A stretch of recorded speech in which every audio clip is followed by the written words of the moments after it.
to really zoom in on the tiny little pieces, the colours of the trees, of the leaves, as we're going into the autumn, into the winter. Out here it's really nice. I can hear sounds, I can hear beautiful sounds of the water as it slowly is crashing against the edge, against the rocks.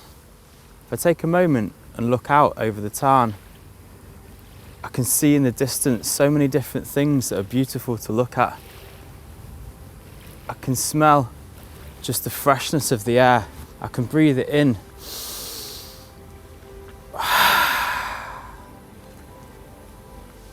As I'm looking around further, I can just see so many other beautiful things to look at. There's dogs, there's animals. Nature's beautiful. I think at the end of the day, people never really talk about it with anxiety.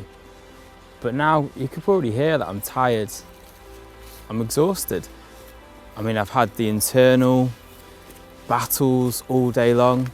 I've had the external stress of a full day, and I'm just exhausted. The brain goes into a place where it feels like oblivion.